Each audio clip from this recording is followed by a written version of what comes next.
Brooklyn Brothers Sports Talk. Forget about it. Oh! Lock and load.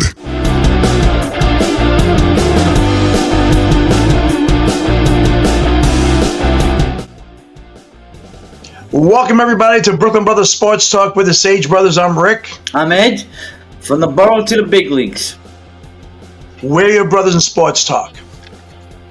Okay, today we're going to talk about the AL divisions and all their signings. I guess Ed's going to start off with the AL West. Take it, Ed. All right, we're going to start off with the Angels, the Anaheim Angels. Looking at their starting rotation, they needed an upgrade there. They did sign Kikuchi over from the Toronto Blue Jays for a 3-year deal, which I think that they kind of reached there and they overpaid him. They also added Kyle Hendricks from the Cubs. And I still give their starting rotation a C- there. Not really any helpful additions to a bad starting rotation as it was. I agree. With the closer, they did sign Kenley Jensen, All-Star, future Hall of Famer, closer from the Red Sox, which I think is in their bullpen. But also on the hitting edge, as far as hitters, getting some bats, they did get a power bat in Solar, but again, not really much of an upgrade. And at third base, they did lose Rendon for the whole 2025 season, and they added Okada, which again, if you remember Okada, he had 2 down years as well as being hurt out last year for the Chicago White Sox. So that's pretty much the only upgrade there is that Mikado stays on the field, because Rendon has been on the field in the last 3 years. With their bench, they did strengthen their bench, I have to say. They got Travis d'Arnaud as a backup catcher, as well as J.D. Davis, another former Met there. Teacher Bosa, which he's having a good spring right now. And also Tim Anderson, adding some depth at shortstop. And Kevin Newman, which everyone's familiar with, who's versatile. He can play second, third, and short. Switching gears now to the Rangers, which is my favorite. I think that's going to come out on the top of the West. They did re-sign Nate Eovaldi, which I think that is going to bolster the rotation with the addition to DeGrom, which he's coming back as well. He had a nice little few starts last year in the second half, and I guess this is his first year healthy over the last, 4 years? So I'm expecting things from the Rangers. Now, as far as the bats, they did go out and get Jock Peterson, a 30-run home. He had over 30 home runs last year for the D-backs.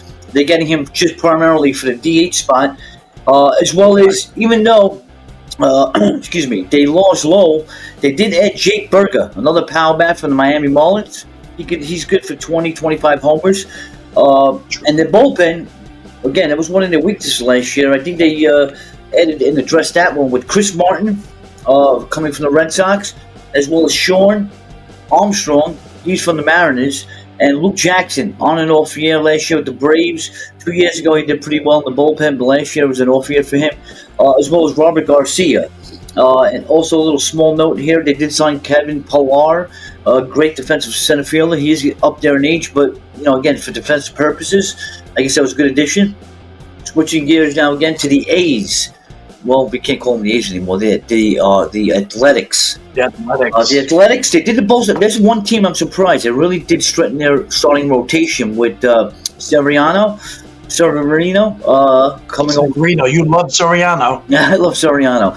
Severino over from the New York Mets, as well as Jeffrey Springers, nice left-hander who missed last year with Tommy John surgery, coming over from the Rays. And they did add some nice depth chart. He's not going to really knock your socks off, but Alex Wood is a real good piece as far as the back of rotation. He'll give him get him over 100 innings. So I think that was a good signing there. And as far as the bullpen, they did make some really good moves in the bullpen. They got the former closer to the Rangers, LeClaire. He should help them out as far as the closer role. And they did get a bunch of journeymen as far as left-handers, T.J. McFarland, as well as Scott Alexander, that is. And at the hot corner, they got Urshela, former New York Yankee. He's playing third base. He was with the Detroit Tigers. That's who he's with. Okay. Not bad, but again, all right. Now switching over to the Mariners, a team that disappointed, I'm sure, Mariner fans out there. They do have one of the best starting rotations in baseball, but they didn't add. They didn't add any bullpen. They didn't add to, which In my opinion, they needed to add some guys in the bullpen for the upcoming season. Right. There's some fractions. They did lose a couple of pieces in the bullpen. Yamari Garcia went over to the Blue Jays, and a big bat Right. they lost. I think they lost, a good leader, Justin Turner. Their only additions was re-signing Polanco, which he had a bad year last year, so I wouldn't even really get excited about that. And Donovan Solano, he's a good bat coming off the bench from the San Francisco Giants. They signed him to a one-year deal, which is not bad. And I think Justin Turner is a big loss. Yeah, you're right about that. Well, let's move on to the AL East. We'll start off with the Blue Jays. You're still going to have Guerrero problems. There's still no contract going on there, but they made some great signings in the offseason. They kind of shored up their team a little bit. Right-handed pitchers. I mean, they signed Jeff Hoffman for a 3-year deal, Yimi Garcia, and most notable, Max Scherzer. Even though he's getting up in age, he signed to a 1-year deal. They also signed his left-handed pitcher Josh Walker to a 1-year deal, and they had that 3-team trade with the Pirates and Guardians. They signed the right-handed pitcher Nick Sandin. In that trade, they lost first baseman Spencer Horowitz, but not really a big deal. Other notable signings, they needed outfield help, so they did sign Anthony Santander to a 5-year deal. Good for him. He'll make some money. Second base, they signed Andreas Jimenez. They traded with the Guardians. And the other trade with the Guardians, they signed outfielder Miles Straw. Nice name. But, so, I mean, the Blue Jays, I mean, they did great. Their rotation, I mean, they made it a little stronger. They should be definitely competitive in the East. I mean, you need a little bit more than this, than even an old pitcher like Scherzer, which is still valuable. If you get your 10, 12 wins, it's a win-win situation. But Blue Jays, I'll give them like a, let's say B minus. They'll be competitive. They always are. Moving on to the Orioles. They didn't make such a big, giant impact. I mean, they got the Japanese pitcher, right-hand pitcher, Tomoyuki Sugano to a 1-year deal. Then they got the old Geritol man, I call him Charlie Morton. They got him for a 1-year deal. Kind of looks like patch-up jobs. And the last pitcher they signed was another right-handed pitcher, Andrew Kittredge, to a 1-year deal. So they got these 3 pitchers to 1-year deals. Doesn't look like they have like a plan for the future and the outlook. They're just looking to like put a Band-Aid on them, But the most notable loss for them was losing Corbin Burns. None of these pitchers do anything to replace Corbin Burns, who went back home he signed with the D-backs back home to Arizona. Losing him kind of makes them fall off the cliff a little bit. I mean, they did sign some decent guys. Outfielder Tyler O'Neill to a 3-year deal. Pretty decent pickup for them. And, I mean, I don't like this, but they signed Gary Sanchez, who was also a former Yankee, played for the Brewers, signed him for a 1-year deal. And they signed Diller Carlson, another outfielder for a 1-year deal. And then finally another outfielder, Ramon Laureano, also to a 1-year deal. Mostly backups. Yeah, they're backups. But with a team like the Orioles, look at these people. I mean, it's like 1 year, 1 year, 1 year. They don't have an outlook. I mean, the rotation, losing Burns and adding these 3 pitchers, or signing these 3 pitchers, and then adding some, other deals, guys who are basically, like you said, backups. Yeah. You lose a guy like Andy Santander in the outfield, who has a good defense, good bat, and then losing Corbin Burns, and then you have all these other players for 1 year. What happens after 1 year?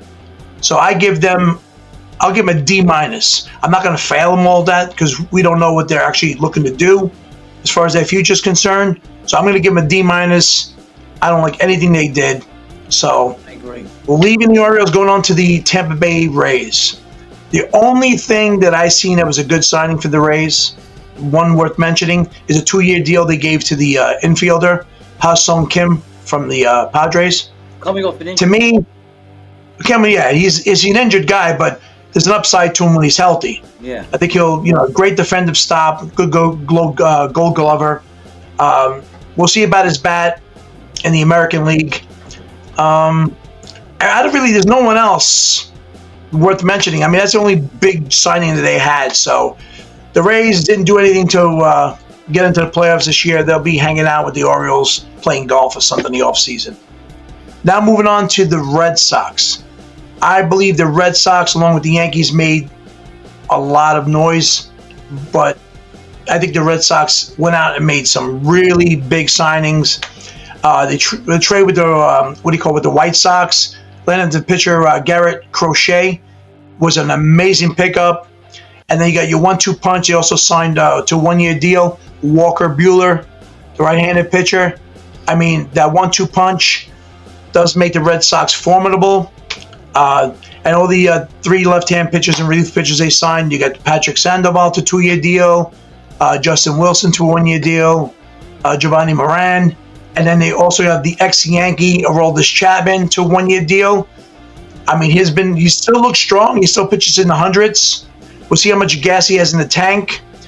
He looks like the Red Sox made some great signings with the bullpen and with the starting pitchers.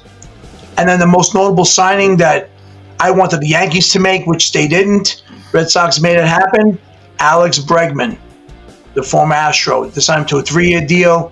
That is going to be a big... I mean, they're going to have problems because... what's his name on the bench? He was going to be on the bench. Devers. He's not going to be on the bench. Right, he's not going to be on the bench, but... well, DH is going to have, a platoon. You're going to have to platoon. What's his name again? I forget. Why is it? Devers. Yeah, Devers. I'm sorry, Devers. He's going to complain. He's going to make... It's going to be a little bit of a... We'll say maybe a cancer, but winning solves everything. Hopefully, maybe they platoon each one. They'll talk about getting rests. Okay, you'll play third base these few days, and then you'll be a DH, and you'll do this. Who knows? Well, but that's not going to be their problem. I want them to have a problem with this because, of course, being a Yankee fan. And speaking of the Yankees, they also traded with the trade with the Yankees. I personally don't know who this is. Probably maybe a minor leaguer. This catcher Carlos Navarez. I mean, I didn't watch too much baseball last year because of work and stuff, so I was just basically watching highlights. But that pretty much all the signings with the Red Sox. Then moving on to the Yankees, of course, they made some impact signings. They shored up their starting rotation with Max Fried from the Braves. They signed him to an 8-year deal, as you know. Also, the closer position, they lost some pitchers, so they signed Devin Williams from the Brewers. Even though he gave it that big homer to Alonso, he's still just hopefully we keep him healthy. And he does good for us, and should definitely shore up our closer role. And then he re-signed Tim Hill to a 1-year deal. Also, Jonathan Loizaga. I don't know why I can't pronounce his name. But Loizaga, he signed to a 1-year deal as well. He's re-signed with the Yankees. And the most notable other signings as far as position players go, Cody Bellinger from the former Cub, traded to the Yankees as an outfielder. He should definitely be playing at least center field in my opinion. Also, first baseman Paul Goldschmidt. It's a 1-year deal. I mean, losing Rizzo, I think it's an upgrade because he had a great second half last year, so he should definitely be a plus for this position. And then we'll see what happens to free agents next year. But Paul, Goldschmidt's also a great pickup. Unfortunately, the Yankees losing Soto to the Mets and also Clay Holmes, which I'm saying, thank God they signed Devin Williams to at least impact that loss of Holmes, getting Devin Williams. Yankees did make some great signings. I still think they needed a third baseman. They're still talking about getting one. I have no idea what's going on because, everyone's going back and forth. Everybody has a different opinion. But I'll give the Yankees an A. I forgot to grade the Red Sox. I'm going to give them an A+. I'll give the Yankees an A. And, all right, so that's basically what I have. Also, I forgot to mention, I don't know if you heard about this yesterday, that Giancarlo Stanton, he's got tendonitis in both elbows.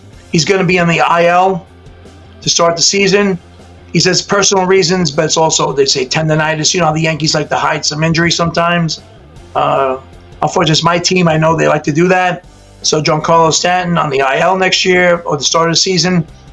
He's going to get some shots in his elbows.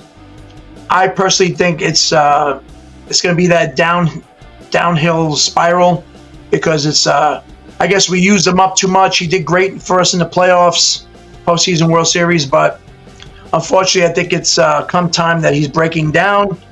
I hope it's not true, but that's what it looks like it's going. So really sad about that, but that's all I have on the Yankees right now. So let's move on to the Central. Yeah, Central, we're going to start off with the Royals, which I think they've got a lot of upgrades across the board. First, they did re-sign the late addition from last year. They made a trade with and got Michael Lorenz, who is starter slash hybrid type of pitcher where he can come out of the bullpen as well. But he's looking to start the season as a starter behind Walker and Lugo. That should be a good trio right there. As far as the bullpen, which they needed to upgrade, they did get a lefty specialist, Will Smith, good lefty specialist, as well as a closer, Carlos Estevez. He was with the Angels and then he got traded to the Phillies. That's a great pickup. They signed him on a 2-year deal. Yeah. And as far as their biggest hole, I think, was second base, which they did sign Johnny. Well, they traded for Johnny India over from the Reds. He's a former All-Star second baseman, which is, I think, was a great pickup from the Royals. And I think that the reason why they signed also Robbie Grossman, which is a switch hitter, he's pretty decent bat, comes from the Tigers. Great addition, in my opinion. He'll probably take over left field. And that's pretty much the Royals for you. But I think that they didn't have a good year last year, and I think that with the addition of Lorenz, strengthens their starting rotation, and the bullpen also be strengthened with the additions of Estevez as well as Will Smith. Let's not forget about the Tigers, who had a great year last year. I think that with Skubal, everybody's very familiar with Skubal, but the signing of Jack Flaherty to a 2-year deal is going to add a 1-2 punch behind Skubal, which they were missing last year. And they did sign journeyman Alex Cobb. He's coming over from the Orioles on a 1-year deal. He is starting the season on the DL, they said, and he should be ready after the first month.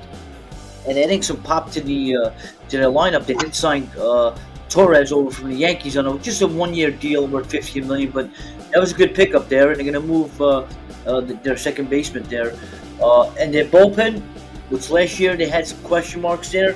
I think overall they did strengthen it from the middle relief standpoint all the way to the setup guy, which their middle relief guys are Andrew Chaffin, lefty specialist, good bullpen guy, as well as John Breida. He was with the Orioles. Everybody's familiar with him from the Orioles. And as well as a former Yankee, Tommy Cahill, which I think he's going to be a strong addition to the Tigers. Which I think that overall, I think the coming out of the Central, my favorite is definitely looking like the Orioles, with the wild card coming out as the Tigers. But that's my take on the Central. Who's yours?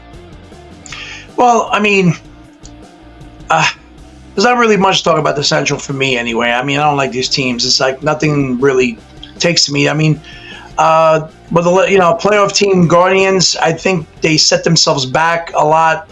I mean, they did re-sign 2 guys, Austin Hedges, a catcher, to a 1-year deal, and right-handed pitcher Shane Bieber. But you know what? They have too many losses. I mean, they lost 2 pitchers. Like you mentioned before, Alex Cobb from the Tigers, right-handed pitcher, and left-handed pitcher Matthew Boyd from the Cubs, to the Cubs. And they also lost to an American League team, Andres Jimenez, second baseman. Yeah, Blue Jays. And Nick Sadlin, the trade with the Pirates and Blue Jays, right-handed pitcher. And also Josh Naylor, who went to the D-backs. So they lost, a couple position players, and they lost 3 pitchers there. So if you lose 3 pitchers and you lose a couple of players, and all you have is one notable signing of a re-signing of a right-handed pitcher and a catcher, you did nothing to help your team. And I give them a D. I would give the Guardians a D. They're not going to make the playoffs this year. And I'd be really surprised if they do. But like I said, for me, the Central doesn't really draw to me. All basically watching is the West and the East. Those are the East is always going to be the toughest one. The West will give you some, tough teams. But the Central, to me, is, I don't know. I really ever want to talk about it. I'd say the 2 most disappointing teams in the American League overall, in my opinion, the Astros and the Guardians. 2 former last year, obviously, they made the playoffs, but those 2 teams to keep an eye on, because I think that there's a strong possibility one or both miss the playoffs this year. Because if you look at the Astros, they lost a lot of starting pitching. So Verlander went over to the Giants. They lost, they did as far as their right fielder, Kyle, which I think was a huge loss there. And he got traded over to the Cubs. So they really didn't add to their bats, which they needed. No upgrades there across the board. Starting rotation, no upgrade. Right. So So I think the Astros and the Guardians are going to be disappointed this year, and I think that both of those teams, in my opinion, unless anything changes with the moves with the Astros, I don't see them both making the playoffs, and that's a big step. I know saying that live here because the Astros are a team that everybody's expecting to make the playoffs, but I don't think they did enough. I mean, I totally agree with you. I mean, the Guardians, like I just mentioned, they're really a big disappointment. A playoff team, and they're not going to be a playoff team in 2025. The other teams, I mean, I almost call it disappointment, but the Rays did nothing. They pretty much laid an egg. I mean, the Orioles too. Not much really there. So I would say most likely the Orioles and the Guardians would be my disappointments. Basically it'd be a two-team race, I believe, in the American League East, Yankees and Red Sox. Red Sox make some great signings, so they have a chance to overtake the Yankees, even though I think the Yankees are the favorite in the East. Yeah. Even though I'm a Yankee fan, I'm not too afraid to admit it. I mean, I'm afraid if it happens, but I'm not too scared to admit it because they made some great moves. I gave them a better grade than the Yankees this year. Unless the Yankees sign a third baseman and some other bat, maybe somebody else in the bullpen, it's going to be an interesting year. Yeah, we're looking forward to this coming season. I know that the spring training is going on, but not really to get excited about. It's pretty much just getting the pitches and the hitters intact. Always the hitters ahead of the pitches, so we'll see. Just hoping a lot of teams come out without any injuries. Right. But all in all, that's our take as far as the American League this week. We will be coming out the National League, right? We're going to be doing the National League next. Next podcast we'll talk about the National League. I especially didn't mention anything about Soto hitting a couple home runs so far because... Well, you know what? If you want to just talk briefly about the Mets look like they get themselves a steal. I know, again, spring training, but they got a steal. Yeah. The center fielder addition, they made the trade with the Devil Rays. Well, the Devil Rays, I keep calling them the Rays.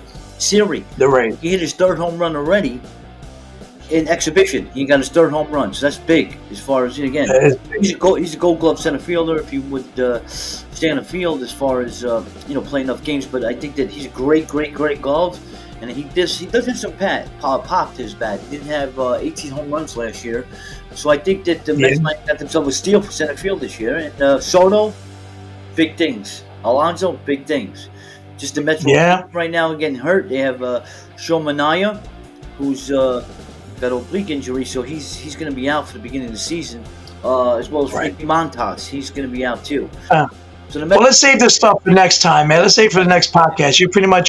You'll have all this time to talk about your beloved Mets. Don't worry about it. You wanted to talk about you threw the Mets in there, so I had to say something. But... Well, I threw about Soto spring training. I'm just one player, I figure look at the ex-Yankee, a Met for life, basically. I thought you'd mention him, but I thought I'd throw it out there and jump on that grenade right away, Yeah, but anyway, that's all we really have to talk about with this edition of Brooklyn Brothers Sports Talk. The American League and all the players and signings and the impact we think they have with their teams. Next podcast, we'll talk about the National League. We'll bring you all those players who were signed there. Other than that, thank you for everyone for watching. Thank you for subscribing. Don't forget to hit the subscribe button. All right, thank you for watching. We're the Sage Brothers, Brooklyn Brothers Sports Talk. We're out. Ciao. This episode was brought to you by thetiltedtrailer.com. For those inclined to tow, visit thetiltedtrailer.com for all your trailer needs. Brooklyn Brothers Sports Talk. Forget about it. Oh!